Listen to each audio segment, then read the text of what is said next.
यह Bible in one year का हिंदी प्रकरण है। 228वां दिन। अपने खेल को कैसे उठाएं। विश्व के सबसे उच्च स्क्वॉश खिलाड़ी उस स्क्वॉश क्लब में अभ्यास करते थे जहां मैं खेलता था। मुझे अच्छी तरह से याद है जब मैंने पहली बार एक उच्च स्तरीय स्क्वॉश खिलाड़ी को देखा। यह हमारे खिलाड़ियों के नियमित समूह का एक बेटा था जो उस समय विश्व का 11वां खिलाड़ी था। विश्व के नंबर 2 के साथ वह हमारे क्लब में अभ्यास करने के लिए आया। हम सभी ने आश्चर्य से देखा। हमने कभी भी ऐसी चीज नहीं देखी थी। असल में यदि वह स्क्वॉश था तो जो हम खेलते थे वह कुछ और ही था। उन्हें देखने से हमेशा हमारा खेल उठ जाता था। अचानक से हमने समझा कि हर उस निशाने को वापस करना संभव है जो आपका प्रतिस्पर्धी आपकी ओर फेंकता है, वे चाहे कितनी ही अच्छे हों। हमने देखा कि हर निशाने के बाद कोर्ट के मध्य में आना कितना महत्वपूर्ण होता है। हमने देखा कि वे कितनी गहराई से गेंद को मारते थे। हमने ध्यान दिया कि वे कौन सा निशाना लगाने से दूर रहते थे। जब इसके बाद हम कोर्ट पर गए तब हमने अपने आप को आश्चर्यचकित कर दिया कि हम कितनी अच्छी तरह से खेल रहे थे। निश्चित ही हम उनके आसपास नहीं खेल रहे थे, लेकिन उनके उदाहरण से उत्साहित होकर हम सामान्य से बहुत बेहतर खेलने लगे। मेरे मसीही जीवन के दौरान मैंने इसी नमूने को पाया है। उदाहरण के लिए 19 वर्षों तक सैंडी मिलर की सेवा करने का सम्मान मुझे मिला। उनके जीवन को देखकर और उनके प्रकार को सुनकर मैं हमेशा उनके उदाहरण के द्वारा उत्साहित था। यद्यपि उस स्तर तक पहुंचना जो हमारे लिए उदाहरण है शायद से हमारे लिए संभव ना हो, आशावादी रूप से यह हमें उत्साहित करता है हमारे खेल को उठाने में।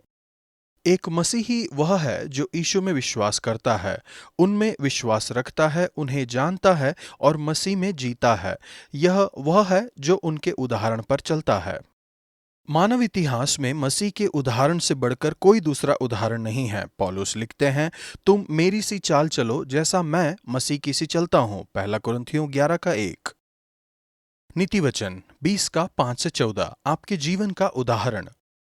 कैसे आप जीते हैं यह बात दूसरों को प्रभावित करती है। उदाहरण के लिए आप दूसरों को देखते हैं, दूसरे आपको एक उदाहरण के रूप में देखते हैं। यह होता है चाहे आप इसे पसंद करें या ना करें।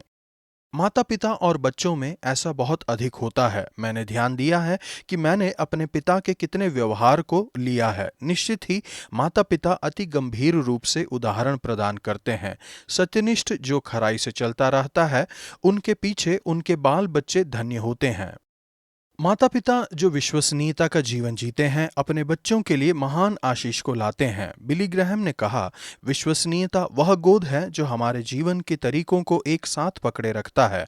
हमें अवश्य ही नियमित रूप से हमारी विश्वसनीयता को संजोए रखना है। जब धन चला जाता है कुछ नहीं जाता, जब स्वास्थ्य बिगड़ जाता है कुछ खो जाता है, जब चरित्र बिगड़ जाता है सब कुछ चला जाता है। यीशु के अलावा किसी और ने एक सिद्ध जीवन नहीं जिया। कौन कह सकता है कि मैंने अपने हृदय को पवित्र किया अथवा मैं पाप से शुद्ध हुआ हूं? फिर भी हम सभी ऐसा एक जीवन जीने का प्रयास कर सकते हैं जो एक अच्छा उदाहरण है। माता पिता को एक दूसरे के प्रति वफादारी को दिखाने की आवश्यकता है। धीरज और सम्मान के साथ एक दूसरे से बर्ताव करके, अनुग्रह के साथ असहमति से निपटकर, कठिनाइयों में एक दूसरे की मदद करते हुए और दूसरों के साथ अनुचित संबंध नहीं रखते हुए। बहुत से मनुष्य अपनी कृपा का प्रचार करते हैं परंतु सच्चा पुरुष कौन पा सकता है? दूसरा क्षेत्र जहां पर हम एक उदाहरण बन सकते हैं वह है दूसरों को विचारों का पता लगाना। मनुष्य के मन की युक्ति अथाह तो है, तब भी समझने वाला मनुष्य उसको निकाल लेता है। इस संदर्भ में हमेशा इस वचन के बारे में सोचता हूं कि एक अल्फा छोटे समूह के मेजबान उनके समूह के लोगों के विचारों को बता देते हैं। यह एक अच्छे संभाषण सुविधा देने वाले की कला है। यह साक्षात्कार लेने वाले का हुनर है। यह अपने बच्चों के साथ उनके माता पिता एक बहुत ही महत्वपूर्ण कार्य है और एक दूसरे के साथ मित्रों में यह महत्वपूर्ण है। हर मनुष्य में अथाह गहराई है। उस गहराई का पता लगाना एक हुनर है। परमेश्वर हमारी सहायता कीजिए कि हम एक ऐसा जीवन जिएं जो दूसरों के लिए एक अच्छा उदाहरण हो। हमारी सहायता कीजिए कि हम शुद्धता, वफादारी और समर्पण को दर्शाएं। नया नियम पहला कुरिन्थियों 10 का 14 से 11 के 1 तक। पौलुस का उदाहरण। लोग वह करते हैं जो लोग देखते हैं। जॉन मैक्सवेल लीडरशिप विशेषज्ञ लिखते हैं, जितना अधिक अनुयायी अपने लीडर को किसी कार्य और शब्द में नियमित देखते और सुनते हैं, उतना ही अधिक उनकी नियमितता और ईमानदारी होती है।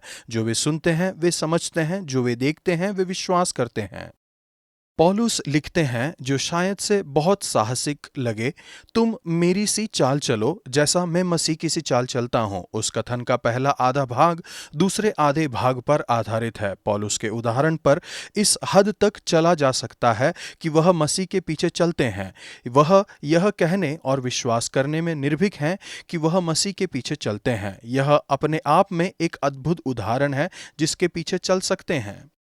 यह वचन एक भाग को समाप्त करता है जिसमें उन्होंने कुरिन्थियों को चिताया कि व्यभिचार से दूर रहें। उन्हें अपने आप को शुद्ध रखता है, जैसे ही वे मसीह की देह और लहू में कम्युनियन सभा में सहभागी होते हैं। यह उनकी एकता का केंद्र है। हम सब उसी एक रोटी के भागी होते हैं। वह धन्यवाद का कटोरा जिस पर हम धन्यवाद करते हैं, क्या मसीह के लहू की सहभागिता नहीं? वह रोटी जिसे हम तोड़ते हैं, क्या वह मसीह की देह की सहभागिता नहीं? इसलिए कि एक ही रोटी है, तो हम भी जो बहुत हैं एक देह हैं, क्योंकि हम सब उसी एक रोटी के भागी होते हैं। यद्यपि हम मुक्त हैं, हमें हर बात की अनुमति है। हमें बहुत सावधान होने की आवश्यकता है कि कैसे हम कार्य करते हैं, क्योंकि सब वस्तुओं से उन्नति नहीं, कोई अपनी ही भलाई को नहीं वरन दूसरों की भलाई को ढूंढे। मसीह में आपके पास अद्भुत स्वतंत्रता है, लेकिन आपको इस स्वतंत्रता का इस्तेमाल दूसरों के लाभ के लिए और परमेश्वर की महिमा के लिए करना है। इसीलिए तुम चाहे खाओ, चाहे पियो, चाहे जो कुछ करो, सब कुछ परमेश्वर की महिमा के लिए करो। जो कुछ हम करते हैं उसे अवश्य ही परमेश्वर की महिमा के लिए होना चाहिए। आपके जीवन का पूर्ण लक्ष्य होना चाहिए परमेश्वर की महिमा और दूसरों की भलाई को खोजने के लिए अपनी स्वतंत्रता का इस्तेमाल करें। इसी तरह से पौलुस प्रेरित ने अपना जीवन जिया, यहाँ तक कि जैसा ही उन्होंने हर तरह से हर व्यक्ति को प्रसन्न रखने की कोशिश की, जैसा मैं भी सब बातों में सबको प्रसन्न रखता हूं और अपना नहीं परंतु बहुतों का लाभ ढूंढता हूं कि वे उद्धार पाएं। इस संदर्भ में उन्होंने लिखा, तुम मेरी सी चाल चलो जैसा कि मैं मसीह की चाल चलता हूं। परमेश्वर यीशु मसीह के उदाहरण के लिए आपका धन्यवाद। मेरी सहायता कीजिए कि आपके उदाहरण पर चलूं जैसा कि पौलुस ने किया। परमेश्वर मेरी सहायता कीजिए कि जो कुछ भी मैं करूं वह सिर्फ परमेश्वर की महिमा के लिए करूं। पुराना नियम दूसरा इतिहास 5 का 2 से 7 के 10 तक। लीडर्स के उदाहरण। हम सभी उदाहरण बनने के लिए बुलाए गए हैं, किंतु कुछ लोगों के पास एक विशेष उत्तरदायित्व है। इस्राएल विश्व के लिए एक उदाहरण बनने के लिए बुलाया गया था। परमेश्वर ने उन्हें विशेष आशीष दी थी और उन दूसरे देशों के लिए एक उदाहरण बनने के लिए वे बुलाए गए थे, जो उनके यश से आकर्षित होंगे। इसके परिणाम स्वरूप विश्व भर के लोग परमेश्वर को जानेंगे। विशेष रूप से यरूशलेम को एक उदाहरण के रूप में चुना गया था। मेरे नाम के लिए परमेश्वर ने दाऊद और सुलेमान को भी विशेष उदाहरण के रूप में चुना, उनके लोग इसराइल पर राज्य करने के लिए। लेकिन दूसरे लीडर्स का भी उत्तरदायित्व था कि उदाहरण के द्वारा अगुवाई करें। मंदिर की आराधना में लेवियों का एक विशेष लीडरशिप भूमिका थी। तुरही बजाने वाले और गायकों की भी एक लीडरशिप भूमिका थी। आराधना और प्रार्थना में सुलेमान उदाहरण के द्वारा अगुवाई करते हैं। खड़े होकर उसने सारे इस्राएल की सभा के सामने घुटने टेककर स्वर्ग की ओर हाथ फैलाए हुए प्रार्थना की। वह दूसरों को परमेश्वर की महानता के विषय में बताते हैं और धन्यवादिता के साथ उनकी आराधना करते हैं। सुलेमान की समर्पण की प्रार्थना दिखाती है कि इस्राएल अक्सर इस भूमिका में असफल हो जाएगा। उन्होंने कई बार प्रार्थना की कि परमेश्वर उन्हें क्षमा करें जब वे पीछे चले जाते हैं। सुलेमान की प्रार्थना के बाद याजक यहोवा के भवन में प्रवेश न कर सके, क्योंकि यहोवा का तेज भवन में भर गया था। जब आग गिरी और यहोवा का तेज भवन पर छा गया, तब सब इस्राएल देखते रहे और फर्श पर झुककर अपनी मुंह भूमि की ओर किए हुए दंडवत किया और यूं कहकर यहोवा का धन्यवाद किया, वह भला है, उसकी करुणा सदा की है। आज नए नियम में हम परमेश्वर के मंदिर हैं। पहला कुरिन्थियों 6:19।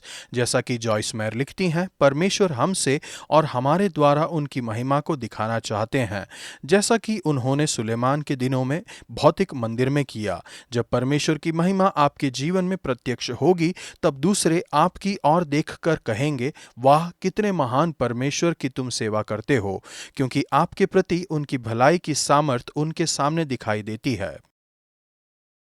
परमेश्वर, आपका धन्यवाद क्योंकि आप मुझ में और मेरे द्वारा अपनी महिमा को दर्शाना चाहते हैं। कृपया आज मुझे अपने पवित्र आत्मा से भर दीजिए और मुझे सक्षम कीजिए कि यीशु के उदाहरण के पीछे चलूं और दूसरों के लिए एक उदाहरण बनूं।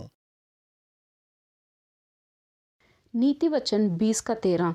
नींद से प्रेम मत करो, नहीं तो तुम गरीब हो जाओगे। ओ प्यारे, मैं नींद से प्रेम करती हूँ। आज का वचन, सो तुम चाहे खाओ, चाहे पियो, चाहे जो कुछ करो, सब कुछ परमेश्वर की महिमा के लिए करो। पहला कुरिन्थियों 10:31।